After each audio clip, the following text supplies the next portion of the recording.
বলছি। হ্যাঁ, না না, শরীরটা ঠিক আছে, ওই গা গুল হচ্ছে। না না, তার জন্য না। তুমি কি খেতে আসবে? ও, রোজ রোজ বাইরে এভাবে। আচ্ছা, আমি খেয়ে নিচ্ছি। কাস্টমার এসছে। আচ্ছা, পরে করো তাহলে তুমি। হুম।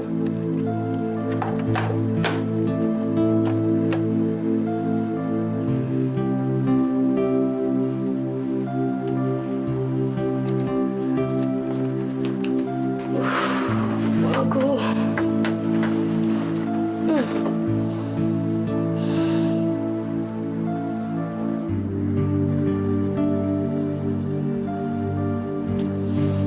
শুলে হবে না, রান্নার জোগাড়টা করি। রোজ রোজ বাইরে খাচ্ছে, কাল অন্তত খেয়ে যাবে।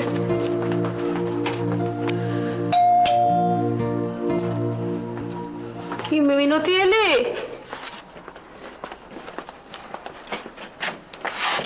আরে কি ব্যাপার?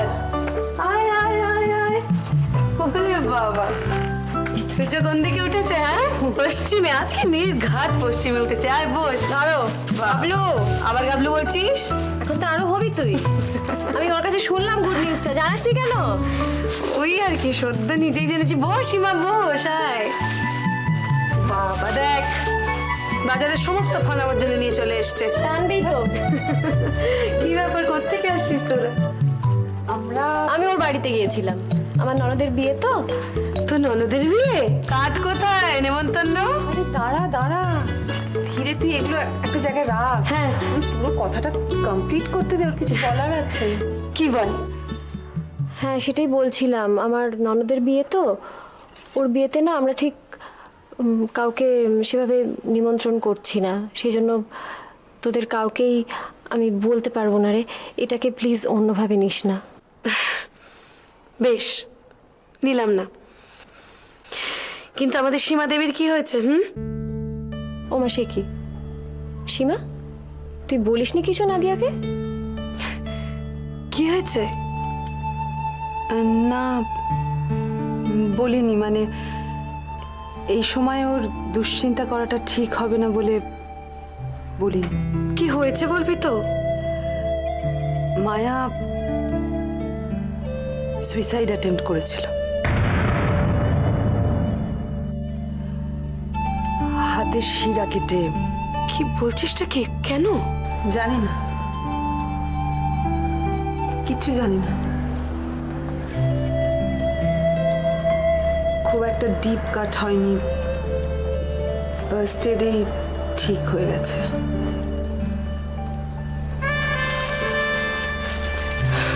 সত্যি, সন্তানদের কাছে আমরা কতটা দুর্বল না? লড়া যায় জানিস তো, বাইরের লোকের সাথে লড়া যায়, কিন্তু নিজের ঘরের ভেতরে। ও নীনাকে ফোন করেছিল জানিস তো। আদিত্যদা তো ডাক্তার, যদি কোনো রকম সাহায্য করেন উনি সেটা ভেবে। যাকে যাকে ছাড় না, যা হয়ে না গেছে না, হয়ে গেছে। ছাড়বো না, আমাকে বলতে দে। বিপদের সময় তো বন্ধুরাই বন্ধুদের সাহায্য করে, সেটাই যদি না করতে পারলে তাহলে কিসের বন্ধু বলতো? তুই জানিস আদিত্যদা পুরো ব্যাপারটাকে এড়িয়ে গেছে। হ্যাঁ, সে কি রে, এত বড় একটা ঘটনা আর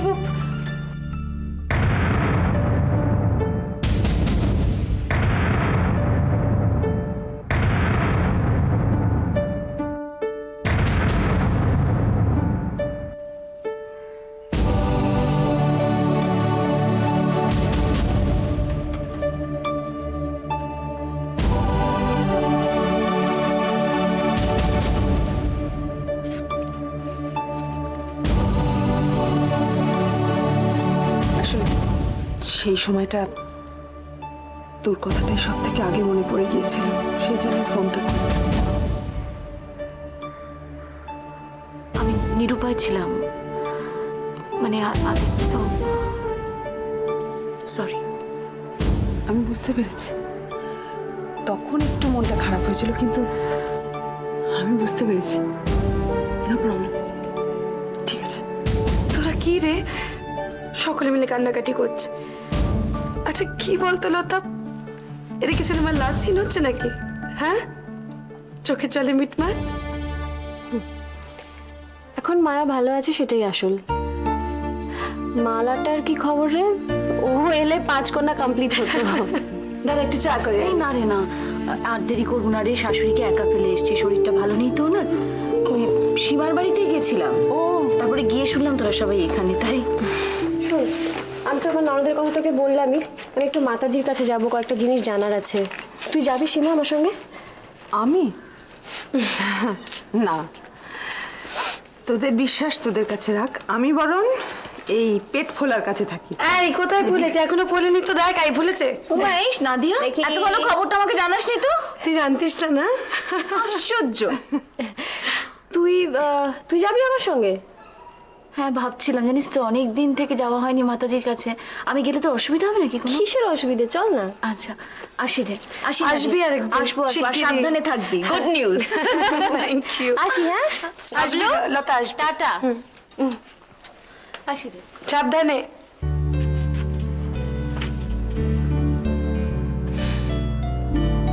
এটা তোর একার লড়াই নয়, যখন ডাকবি যেভাবে ডাকবি আমি ছুটে যাব।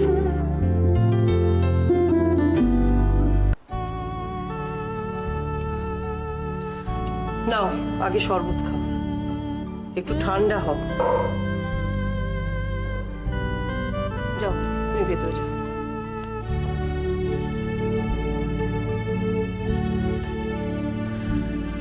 বলনি না, খবর বলো।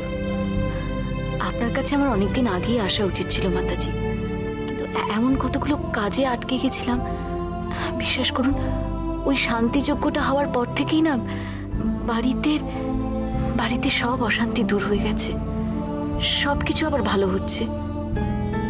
প্রথম দিকটায় আমারও একটু খটকা ছিল, কিন্তু আজ আর কোনো সন্দেহ নেই। মনে শান্তি থাকলে তবেই না দেখার চোখ পরিষ্কার হয়, বুদ্ধি কাজ করে, সৎ পথে সৎ চিন্তায় থাকা যায়। ভালো হবে, ভালো হবে, সব ভালো হবে। এই যে তোমরা আমার কাছে আসতে পারো না, এতে আমি কিচ্ছু মনে করি না। আগে তো সংসার। তারপর লতা, তোমার বাড়িতে এখন সব কুশল মঙ্গল তো? হ্যাঁ। তোমরা ভালো থাকলেই আমার ভালো। মাতাজি, আমার ননদের বিয়ে। বাহ, খুব ভালো। আসলে ননদ ছেলেটিকে খুব ভালোবাসে, অনেক দিনের পরিচয়, কিন্তু ছেলেটির মানে বিমানের একটা পাস্ট আছে। ছোটবেলায় বিমানের দিদিকে একটা লোক ক্ষতি করতে চেয়েছিল, মানে ওর দিদিকে একা পেয়ে। বুঝেছি, বলে যাও।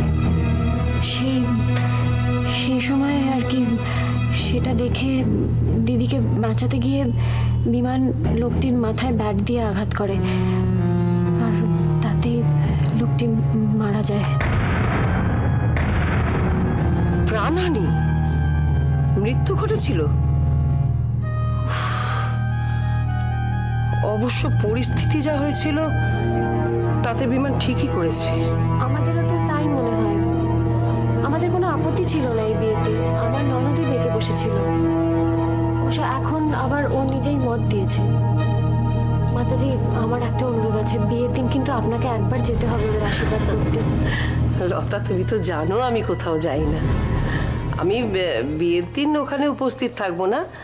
না মাতাজি, আপনি না করবেন না, একটা বার আপনি গিয়ে ওদেরকে আশীর্বাদ করে আসবেন। না না লতা, আমার কথা না শোনো। মাতাজি, আপনি না ওনার কথাটা তো শুন লতা আগে। আমি বিয়ের দিন ওখানে উপস্থিত থাকবো না, কিন্তু এখানেই আমি তোমার ননদের নামে যজ্ঞ করব, যাতে ওরা সুখী হয়। সেটাই তো ভালো। তুমি ওদের নাম গোত্রটা আমাকে একটু লিখে দিয়ে যাও। আচ্ছা, আর বিয়ের দিনটা ঠিক হলেই আমি আপনাকে জানাবো। আচ্ছা। আমি ওদের ছবি এনেছি, মানে সোনালি আর বিমানের, আপনি একটু দেখে দিন। ভালো হবে, ভালো হবে, চিন্তা করো না, সব কিছু ভালো হবে। ওদের বিয়েটা ভালো হবে তো, মানে ওরা সুখী হবে তো? বিয়ে তো ভালো মন্দ হয় না লতা, ভালো মন্দ হয় মানুষ। এই মানুষের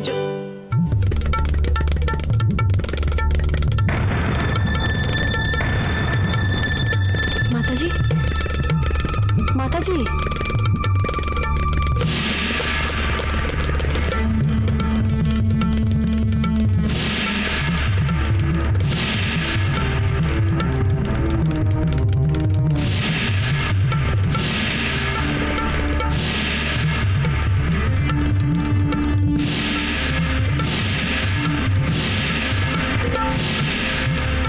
মাতাজি কি হলো বলুন না। এই বিয়ে সুখের হবে না।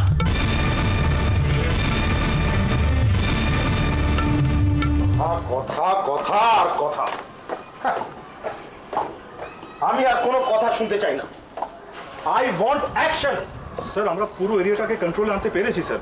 সবাই তো জমি ছেড়ে চলেই গেছে আর তারা সকলেই কম্পেনসেশন পেয়ে গেছে। তাহলে বিকাশ কেন বলছে যে ল্যান্ডে ডিসপিউট আছে? স্যার বিকাশ নো এক্সকিউজ। বিকাশ গভর্নমেন্টের লোক, ও ভুল খবর দিতে পারে না। ও আমায় বলেছে যে ল্যান্ডে একটা ঘাপলা আছে। স্যার আমি সেই কথাই তো বলছি স্যার, প্লটটা স্যার হরনাথ হালদারের। হসপিটাল হচ্ছে সেই প্লটে? Right sir. রনি, আমি ভেবেছিলাম তুমি একটা কাজের লোক, you are a man of action. আমি কখন বলেছি যে এই হরনাথকে একটা এক্সট্রা প্লট দাও? সেই কাজটা এখনো হয়নি কেন? স্যার মিস্টার হালদারের সঙ্গে দেখা হয়নি স্যার, কোনো পার্সোনাল কারণে উনি আটকে গেছেন। কোনো বিজনেসও দেখছেন না, ওনার অ্যাসিস্ট্যান্টের সঙ্গে কথা হয়েছে। अरे ওই অ্যাসিস্ট্যান্ট দিয়ে কোনো লাভ নেই। वो हॉस्पिटल किस डॉक्टर का है, क्या नाम है उसका? Doctor Aditya Banerjee sir. हाँ, उसको बुलाओ, उठा के लाओ यहाँ, बात करवाओ हमारी। বাট স্যার আমার মেগা সিটিতে ওটাই একটা ব্ল্যাক স্পট, একটা কালো ফোঁটা। এটাই এই দেশের প্রবলেম। হচ্ছে হবে। আরে বাবা, সময় চলে যাচ্ছে, সেটা দেখো। আমাকে দুবাই যেতে হবে, এখানে আমি বেশি দিন থাকতে পারবো না, কিন্তু দুবাই যাওয়ার আগে আমি এখানে সব কাজ ক্লিয়ার করে যেতে চাই, আন্ডারস্ট্যান্ড? আমি অকাজের লোক একদম পছন্দ করি না। আশেপাশে যত অকাজের লোক আছে আউট, সবাইকে সরিয়ে দাও। নিজেকে দরকারি করার চেষ্টা করো। কখন কার দরকার ফুরিয়ে যাবে বলা যায় না রনি। আমি ডক্টরকে নিয়ে আসবো স্যার, যত তাড়াতাড়ি হয়। ইয়েস, এই মেগা সিটি হচ্ছে আমার ड्रीम प्रोजेक्ट, मेरा प्यार। शाहजहां ने जैसे मुमताज के लिए ताजमहल बनाया था, वैसे ही मैं बनाऊंगा ये मेगा सिटी। सब कुछ रहेगा इसमें, सब कुछ। Big apartments, shopping malls, cinema halls, schools, gyms, সবাই থাকতে চাইবে আমার এই কসমস জোন এক্সে। কসমস জোন এক্স, আমার মেগা সিটির নাম হবে Cosmos Zone X. Fast fast fast Roni, we are running short of time. Adult entertainment বিজনেসটা দেখতে হবে, নতুন মেয়েদের খুঁজতে হবে। খুঁজে আছে কেউ? স্যার খোঁজে তো অনেকেই রয়েছে স্যার। তাহলে কল অসীম, অসীমকে ডাকো। ইন্ডিয়ান বিউটি, স্পেশালি বাঙালি, বাঙালিদের বিউটিটাই আলাদা, আপিলটাই আলাদা। হ্যাঁ, আমি ফ্রেশ লুক চাই, ফ্রেশ। মার্কেটে অনেক ডিমান্ড আছে, বুঝলে রনি? হাউস ওয়াইফ আছে যারা এক্সট্রা ইনকামের জন্য এসব ছবি টবি করে, আমি তাদের দিয়ে এই ছবি করাবো। Fresh innocent look. কি গো, চেঞ্জ কিচ্ছু না করে এখানে বসে আছো? ভাবছি। ভাবছো? তা বেশ, মাঝে মাঝে সেটাও করা উচিত। কি ভাবছো? দেখো, রোজ অফিস থেকে সোজা বাড়ি চলে আসছি, বাড়ি থেকে অফিস যাচ্ছি, মদ তাস নো নেশা। খারাপ লাগছে বুঝি? খারাপ লাগছে না, ভালোই লাগছে। বাড়িতে আসি, তোমরা সবাই আসো, গল্প করো, ভালো লাগে, নিজেকে বেশ ইম্পর্টেন্ট লাগছে। আমারও তো আজকাল সারাটা দিন তোমার জন্য অপেক্ষা করেই কেটে যায়। সারাক্ষণ ভাবি তুমি কখন আসবে। সোনাটার বিয়ে হয়ে যাবে না? হ্যাঁ, হবে না, বড় হয়েছে তো। মনটা চলে যাবে? বিমান গরজামাই থাকতে রাজি হবে বলে তো মনে হয় না। ছোটবেলা থেকে দেখো বড় করা হয়, তারপর আরেক জায়গায় চলে যায়। তা যায়, সম্পূর্ণ অন্য একটা জায়গায় চলে যায়, অন্য বাড়ি, নতুন মানুষজন চারপাশে, নতুন অভ্যেস, নতুন পরিবেশ, সবকিছুর সঙ্গে মানিয়ে নিতে নিতে মেয়েগুলোই কিরকম নতুন হয়ে যায় গো। রবি খেয়ে নে।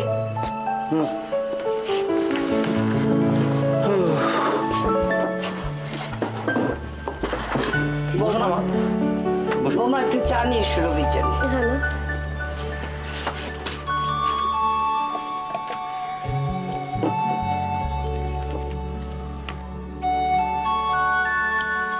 সোনা এখনো ফেরেনি? এতদিন বাদে বিমানের বাড়িতে গেছে, দেরি তো একটু হবেই। তবে বিমান ফোন করেছিল, বলেছে ও নিজেই পৌঁছে দেবে। বাহ, দ্যাটস গ্রেট। দাদা, সোনাকে বিমান পৌঁছে দেবে বলেছো, আপনি তো ঠিকঠাকই চলছে বলে মনে হচ্ছে। শঙ্করবাবু তো প্ল্যানটা জব্বর করেছিল বলো। মা লতা কিন্তু দারুণ অভিনয় করেছিল, সিদ্ধান্ত ফাটিয়ে দিয়েছে, কি বলো?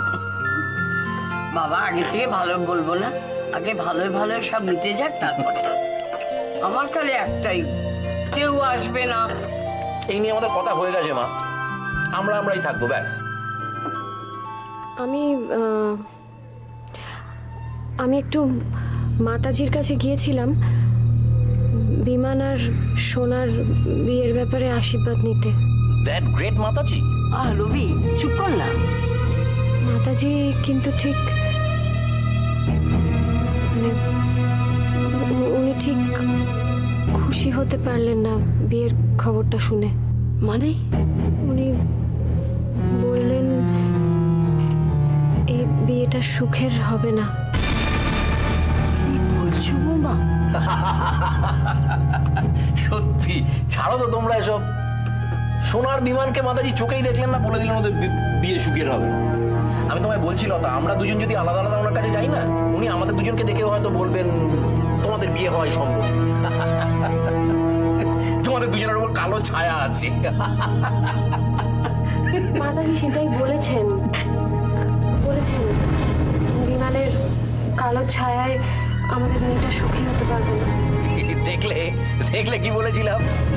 আমিও যদি গেরুয়া পরে চেলা চামুন্ডা নিয়ে বসি না, বাবাজি হতে বেশি সময় লাগবে না। মেয়ে ভক্ত জুড়ে যাবে তাড়াতাড়ি, আমায় দেখতে তো খারাপ না। আচ্ছা লতা, মাতাজি হয়তো মহিলা খারাপ নয়, তা সব কথা মানার কোনো যুক্তি আছে কি? চুপ কর রবি, সবকিছু আর কি নয়। মা, সোনার জীবনটা সুখের হবে না, এত কিছুর পরেও